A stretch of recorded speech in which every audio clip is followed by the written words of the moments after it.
परिक्रमा करता करता इथे असं तुम्हाला बेट म्हणजे बांबू गवत यांचा असा परिक्रमापुरता मर्यादित स्वरूपाचा बांधलेला हा आश्रम आहे। एकदा परिक्रमा संपली हे पावसाळ्याच्याच संपून जाते तेव्हा हे सर्व काढून पुन्हा पॅक करून ठेवतात आणि पुन्हा आळंदीच्या आधी 2 महिने आधी हे बांधायला घेतात। अशी ही परिक्रमा आहे, मला बघायला मिळेल की परिक्रमावासींची सेवा होते। ते म्हणतात की 2 मिनटं थांबा। अरे तुम्हाला इथेच थांबायचं। हे वैभव महाराज आणि सर्व आमचे लोक म्हणतात नमस्कार। नाही ते कथेमध्ये आहेत ना, त्यांच्या कथा लागूनच सगळ्या आमच्या सर्वांचा विचार इथेच थांबायचा। आत प्रवेश करतो मी से नर्मदेहर मैयाच्याच किनारी असे बांबूंचं हे असं बनवलेलं आतमध्ये एकदम सुरक्षित, कोणत्याही प्रकारची थंडी तुम्हाला लागणार नाही। हे बघा पुन्हा एकदा जोग महाराज, मध्येही जोग महाराज गेले। सद्गुरू जोग महाराज प्रेरित मेकलसूत फाउंडेशन संचलित आत्तापर्यंत हे मला वाटते 5वा असेल आश्रम परिक्रमा सुरू केल्यापासून नर्मदेहर।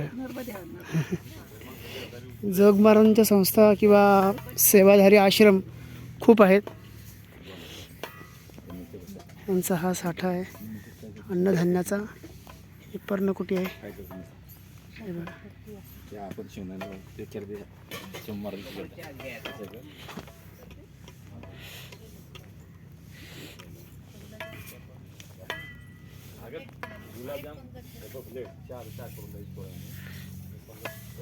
नर्मदेहर बघा, ऊन पाऊस थंडी वारा कशाचा त्रास होणार नाही अशा पद्धतीचं हे पर्णकुटी बांबूंचं पूर्ण तयार केलेलं अगदी खूपच छान। म्हणजे आतून कपडा आहे आणि बाहेरून गवत आहे। बघा तुम्ही खाली बघा, तुमच्या मागे बघा। हां, वरून कापड काय आहे तर वरून पाऊस येऊ नये आणि इकडून बाहेरून गवत काय ते थंडी येऊ वारा लागू नये अशा पद्धतीचं हे आहे। खूप छान, आपण याची आयडिया घेऊ शकतो थोडीशी। नर्मदेहर खूप छान असं आहे। फार मोठी व्हिडिओ करत ना, छोटीच व्हिडिओ करतो मी। 2 घ्या महाराज, 2-3 काढले आहेत हे बघा। अशा परिक्रमावासींकरता गाद्या अशा असतात प्रत्येक ठिकाणी।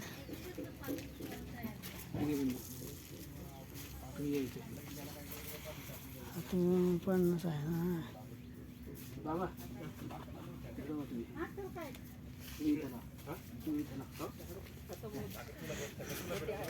नर्मदेहर।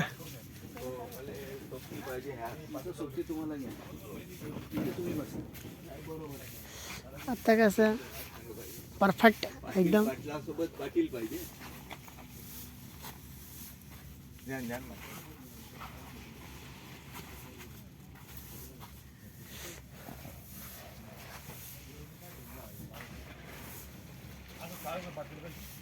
खूप छान आहे, व्हिडिओ मोठी होईल एवढ्यातच समाधान मला।